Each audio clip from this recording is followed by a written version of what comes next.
Hi, and welcome to the New Property Show. I'm Steve McMenamin. On this show, Joe tells us about AI and buyer agents. Our panel discusses how to build a portfolio, but first, Dasun on AI and automation. Dasun, welcome to the New Property Show. Thank you. Do you want to tell us a bit about your business? It's AI, but it's AI automation. Yeah. So how are you using that and how are you applying that to also property?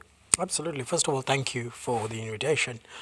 My business name is called DASCX. What we do is we help businesses to bring AI into their business. Because one of the biggest questions everybody have is, what is the right way to bring AI into my business? So we, obviously our background is business analysis. So we've been doing this for about 25 years now.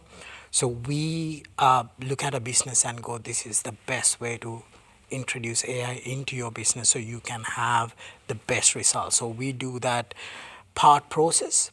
The other part is introducing AI agents or AI assistants to support the staff. So that's basically what we do. Do they come into the email systems as well, the CRMs, like everything? So it's integrated everywhere. Yeah. So the beauty of the AI is you can actually think of it as, the best example I want to give is just look at it as you're hiring an offshore agent who's going to work for you 24/7. Whatever you want to get done, it'll actually do it more accurately, faster, and a very cheaper manner. So whether you have a CRM, we can just integrate the AI in a way that AI can talk to the CRM. ERP can talk to do that. Like if you have something like realestate.com, you can integrate it in a way that it can talk to the data or whatever the APIs you have. So could it essentially make you money? So say, for example, companies like myself, at the end of the day, we're getting leads in. So process might be leading, qualify, phone call, finance, all those processes there. And they have to go through effectively a qualifying system. But could the lead effectively come in, or the client come in, be SMS'd, email go out, appointment booked, and then to thank you so much for being on the call, follow-up email done, and then just keep going to work? Absolutely. Yeah. So AI has the capacity to write emails, send emails, look at your mobile phone, like wait for an SMS, respond to that SMS, and run that entire process. Like you can actually tell it, look, this is the criteria used to evaluate a property. And it can actually use that same criteria and then do the evaluation for you while you sleep, and then come back to you and say, look, this is what we found. What would you like me to do? Or you can even go beyond that and tell it, look, if it goes, come to this point, just go and talk to the conveyancer or whatever you want to do. You can actually get the AI to do that for you, and you become just the orchestrator of the process. And without sort of, with your permission, if it's okay to ask this question, Absolutely. What's that cost? What's the cost to come into a small business? And obviously there's some manual bits to doing that, but it sounds expensive. Like the AI, once it's going to work, it sounds great, but how much is the initial cost or investment? The right answer is it depends, but you don't have to go full-fledged big like bells and whistles. So what we do is we look at a business and go, look, your key processes are this, let's automate this, and that's going to help you to save 40% of the time you spend on it. Or this is something I do in my business, like the lead management, lead generation, filtering, qualifying leads. I have an AI agent who's monitoring my mailbox for an email and do it. So that agent implementation can be 10 to 15 grand investment, and then after that it's like a $500 to $1,000 maximum you pay once a month. So it's so much cheaper than having an assistant, and also it works 24/7. What about doing it a different way? So if you are running your brand and your technology is Instagram, LinkedIn, Facebook, can it essentially go through your LinkedIn and do 100 messages a day that sets up appointments and saying, this is what we're after, this is the type of people, including connections? Can I put it to work on that?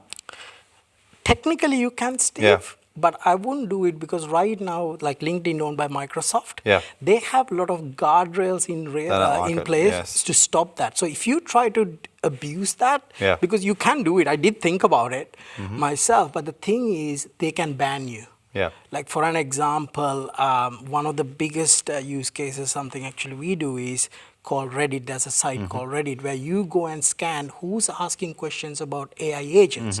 Because my product is called Merlo. Yeah. It's an AI agent. If I can go and read everything and just start spamming everybody every second, but they have smarts in the background to identify, is this a human behavior or is it an AI agent behavior? Yeah. If it detects that, it'll actually ban you. Okay. And there are people who actually use these AI tools and got banned on LinkedIn. So you have to be very cautious in things like I that. think that's a good bit of advice at this point. Yeah. And have you ever had an AI bot go rogue on you? Just start. No, not at all. Yeah. I'm been not doing Yeah, that. yeah. However, at the beginning, like Yeah. so, I've been doing the AI work for about 5 years now. Yeah. Way before ChatGPT, when the ChatGPT, like the before that, if you continuously have a conversation for maybe 10, 15 minutes or 20 Yeah. minutes, you can see it actually go bit, we call it the hallucination. It actually cannot hold the conversation. It just Yeah. start blabbering and things Yeah. like that. Yeah. So you see that, but the thing is, majority of the people have a 5-minute conversation with the AI because it can actually resolve whatever you're asking. But if you have that prolonged period of a conversation, you see that.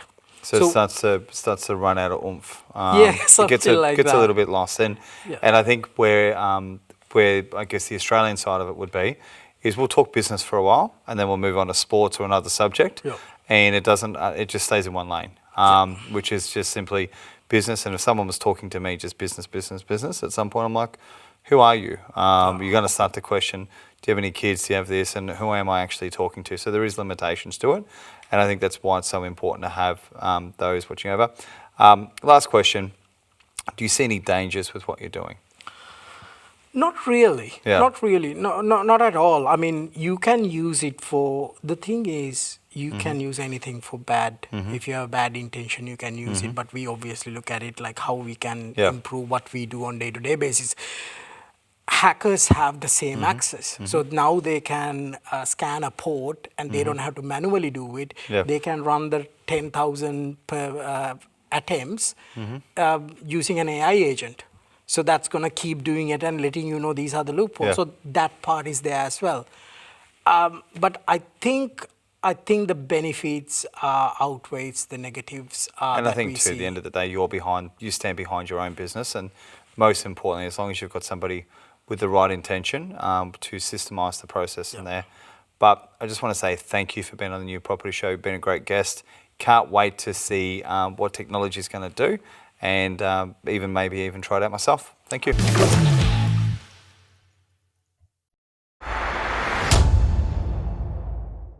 Hey Joe, and welcome to the New Property Show. Amazing. Thank you for having me.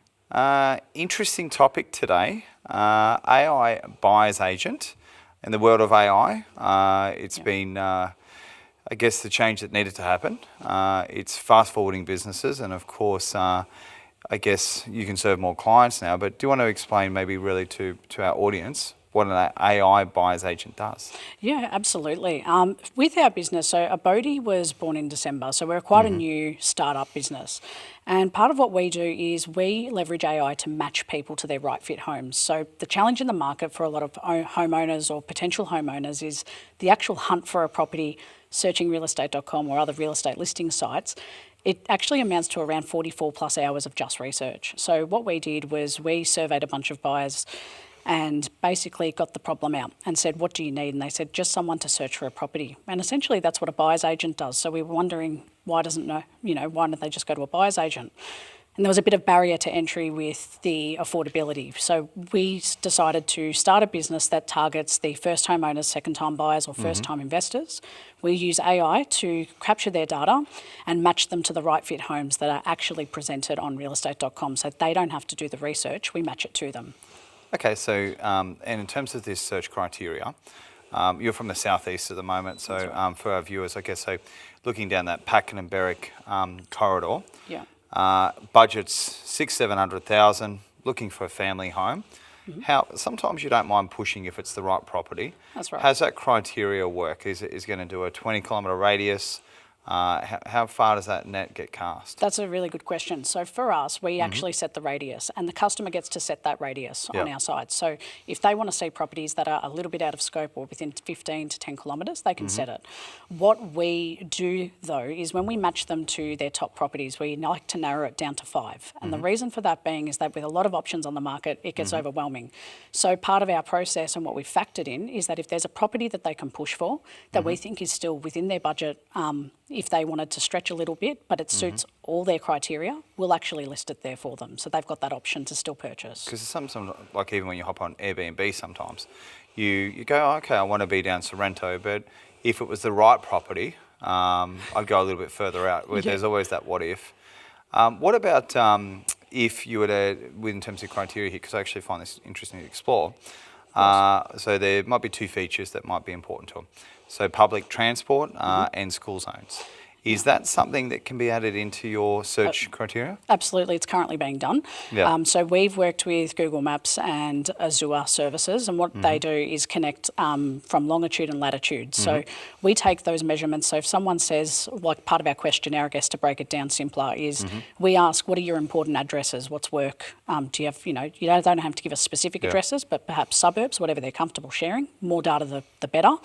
And then what our algorithm will do is present them the demographic information, the travel information, and say you've got 3 train stations next to you. Here are the bus stops. Your freeway entrance is here. You're only 10 k's from your mum's, which was a really big requirement. You're only 20 k's from work with an access point here. So we use the point of interest is very important because it's not all about just schools, although that's important for infrastructure and value and for growing families. But for the people that are coming in maybe as singles or their first time investment, it's all about access to work, access to their friends, family and regular hangout spots. And that's something we've factored in. Okay. And cost of service. So it seems like I've never interviewed an AI buyer's agent before on the show, so I don't think that happened in 2023 nor 2022. We'll just talk before off camera just how AI is really sort of taking over. Yeah. But so you seem to be quite innovative here and leading the world, but what about if we need your services up in Queensland or elsewhere? Are you national yet? Yeah, so we're actually, because we've just started, we've built out in Melbourne first, right, because this is our area of expertise. What our plan is for this current period is we're going through a crowd fundraise at the moment. Post-investment, we're able to then scale nationally. So our systems are basically all ready to go for national. We could serve customers now, but we'd like to bring in more expertise and staff that can have that area of understanding of different parts of Australia. So because part of our service is we also have conversations with strategy sessions and understand our customers. It's not all up to AI. AI is a really good tool to leverage and help facilitate, the speed finding those properties, but we want to have meaningful discussions on the back of that find, and that's part of what I do. So the crowdfunding is obviously an interesting thing there. Obviously, not only do we have consumers, I guess, watching this show, but we have trades, builders, developers, and those obviously like to get behind the show as well.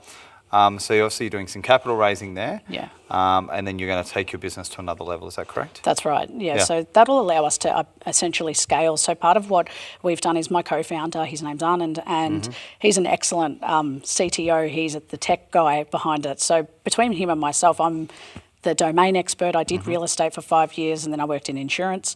And then he's come in with the DevOps background, which is all the tech. And he was able to build the system that I said, can we do this? And he was like, yeah, we 100% can. So part of what our team combined does is I do the domain and expert side. He does the tech and builds it, puts it all together, and we make it happen. And for the capital raise, part of when we do finalise our investment opportunity is to pour it into a better prototype, because we built one in 6 weeks between him and I for the front end and back end, and we tested it with a small pool of the market to find product market fit, and we did, and that's why we started the raise. So the next raise is the next post investment step is to basically get enough funding to put a full dev out for an app, property app, and also to leverage our team. Not bad for someone who's only been in business for a few months, so you're really making some great headway there. Thank you. 2 more questions. So just quickly, if you just run me through, so they've found you online, Just a quick 3-step process. Do they still talk to humans at the end of the day? Absolutely. So client comes on board. What's next? So they do some qualifying questions? Correct. So they Yeah. on board, they'll do their qualifying questions. They'll then book a time to catch up with myself just to Yeah. have a general chat and talk about their property, lifestyle and financial goals. We'll then make the assessment because we've also got strategic partnerships with conveyancers, mortgage brokers and building and pest inspectors, so Yep. to form part of the entire journey. And what we do is then say, okay, based on that conversation, we'll go and find your properties for you. We'll give them back to you instantly because our AI does that. And we'll also match you to these professionals that you might need. So that's part of the I think that's first the few key to it steps. is efficiency. People just don't want to wait nowadays. If you had to manually go through and sift through those and then do the inspections, Correct. that's cool. And what's the cost of this service? So with our service, we've got a subscription package. So you can join for free, which is around education and more of that first steps to buying you're not sure. Then we have $150, which gets you a connection to the mortgage broker. We've set it out as steps to different parts of your journey. So if you're 6 months away from buying, maybe you need to sort your finances and you want to play around with properties. And our top tier is $300. And the reason we're able to keep it at such a low cost is because part of when you join our service is you're connecting to our providers, and those providers, we're actually on a commission referral basis with them. So we keep it cheaper on the customer side because we know we're a new concept. We know that a lot of people sort of have a bit of hesitation towards paying for such a service. So we keep it low cost there, and our referring partners are happy because we're sending a qualified lead, someone who's paid to find a property, paid for real estate services, so they're getting someone who they know will end up purchasing a home. Excellent. And last bit of advice, if somebody was a first home buyer, what are some good key criteria they should be looking for when purchasing a brand new property and they expect to make some capital growth? I think the biggest thing I would say is realise that when you're searching for property and you're seeing the data around schools and you think that's not relevant to me, infrastructure is super important around a growth area. You need to understand what's coming up in the market, what's being built around that certain property or that location, and really get to know the suburb and see what kind of triggers there are for growth. If you're not sure on how to do that, the next best thing apart from coming to our service is to just dig in and do that research. Or I would also, just to add, realise that realestate.com and these real estate platforms are advertising-based platforms. So if you really need to see certain properties, don't be afraid of setting filters at different ways to see different types of properties that will suit you. I think a good thing too, if you're going to spend $600,000-$700,000, a $300 investment, no matter what, is a good insurance policy. Yeah, exactly. That's what we thought. Excellent. You've been a fantastic guest. Look forward to having a debate about this one, and we'll see you next time on the New Property Show. Thank you for having me, Steve. Thank you.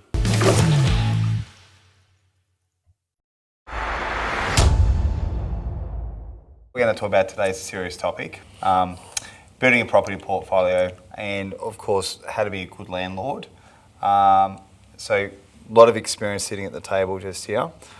Maybe start with you, Jamie. So you do a bit of financial planning and some buying and that sort of stuff as well. You really look at clients, but some of their goals and aspirations. But let's say we've identified a budget, that sort of stuff. But really what goes into the future of building a property portfolio?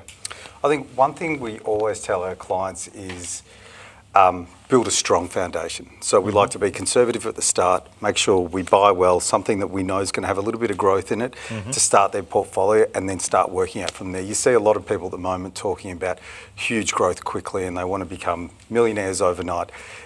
That's not the way to build a portfolio. Slow, steady, always wins the race. Excellent. What are your thoughts on that? Yeah. Actually, I really like it because I am also against these becoming rich overnight strategies. And the best way of creating a sustainable property portfolio is just to balance the cash flow and growth at the same time. And we had this discussion before because you want growth and you also want the cash flow, because if you can't afford to hold the property, no matter how much you're going to grow, you have to sell. So that is the balance of finding decent properties to start with that grow quickly in short term and also long term, and then balance it out with properties that brings more cash to your portfolio and help you to grow. Because at the end of the day, if you cannot purchase more properties because you don't have that much income, you're going to put a pause on it. And based on what we have done for our clients, we always engage an experienced mortgage broker in the process, and we would love to run different scenarios from the very first purchase when we engage with a client. We want to understand what should be the maximum purchasing price for the first property, and where should the location be, and how much rental income do we need to qualify us for the second and third purchase. And according to that very strategic plan, we start our suburb research and then our property research. So I think the key is collaboration between accountants, mortgage brokers, and also lawyers, because at the end of the day, we want to protect our clients. And if we don't protect our clients, something will go wrong. And always something goes wrong. Well, there is a quicker way. Why don't you just put the rent up? So, you've got 3 or 4 properties now. At the moment, we have a shortage of rental properties. There are 400,000 migrants coming in Australia, and in Victoria, a lot of people are selling up their properties, so there's less landlords, and the rent goes up. So why don't we just, maybe Kaz, why don't we just put the rent up an extra $50 a property, and we'll get the tenants to pay that? How would that go? So depending how long you've had the property and been an owner with, in Victoria, you can increase rent once a year. Certainly you can increase them. There is no cap. So we just see what's in the market and find a good comparable, and we can certainly put it up. There's no rule about 10% or that No, sort of stuff? not for Victoria. So if you're paying $500 a week for the property and you really wanted to, for example, put the rent up to $700, is that legal? If it's comparable in today's market, yes, you can. So today, if the prices have gone up, a lot of people had reduced their rents during COVID, especially around the city. We had a lot of Airbnbs that came into the market. So there was an influx of so many apartments suddenly that came on, but not as many people because people had left Victoria or not there, and they had dropped the rent. So now when they were sitting at the good sweet spot of 300, 400, yes, they've come back up to 700 and they've had a big jump. But there is comparables to show against. It's not just the one-off that sort of takes the hike. You've got to compare it with what's there. I think as a landlord, you also need to be considerate. As much as I joke there and you said just put the rent up, you really have to be a considerate landlord, because there's an aggressive strategy, but it's always got to be the win-win. Now, ideally, as the customer, you want to win, but what's your experience? So let's say someone's gone and put the rent up. You deal with leasing a lot. Yes, we do. Kaz has gone and put the rent up.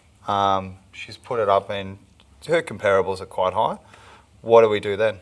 So look, it really depends what we're talking about, commercial property or residential property. So we'll call it res. If we're talking in res, reality is if you've got a really good tenant, sometimes it's better to sacrifice on the rental return and keep that tenant and keep them happy. 100%. Because you don't want to be dealing with your insurance or someone else if there's damage to a property. And that happens, we see it a fair bit, where there is damage to a property done by tenants, and the VCAT process takes a long time because it's quite inundated. And it's a headache that you really don't want, because that time that the property is vacant is costing you money as well.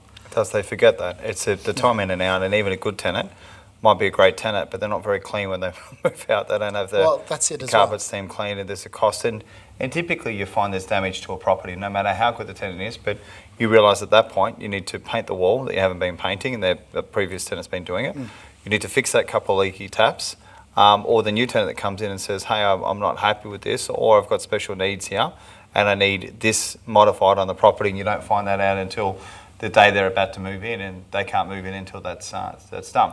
And I should say, you should be careful and wary, because it does happen, and I'm sure everyone here would have heard of it, where people are saying, all right, I'll give you 6 months in advance. I'll give you 12 months in advance.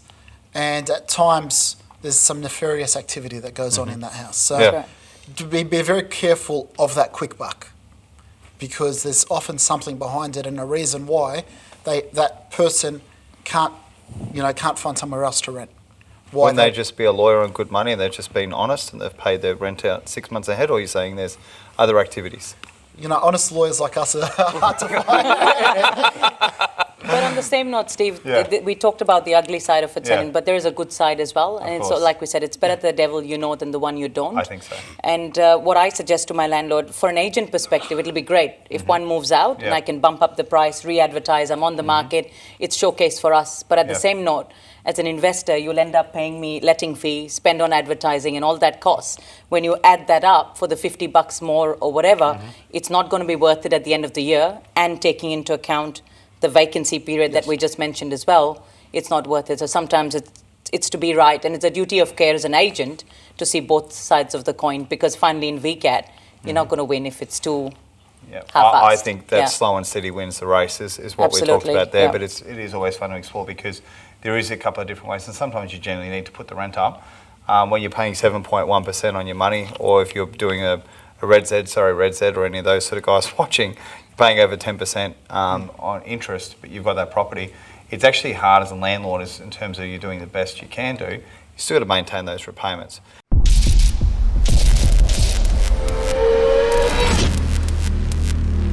That's all for this week, and thank you for watching. If you'd like to see our full episodes, please check out our website, thenewpropertyshow.tv. And we'll see you guys again next week.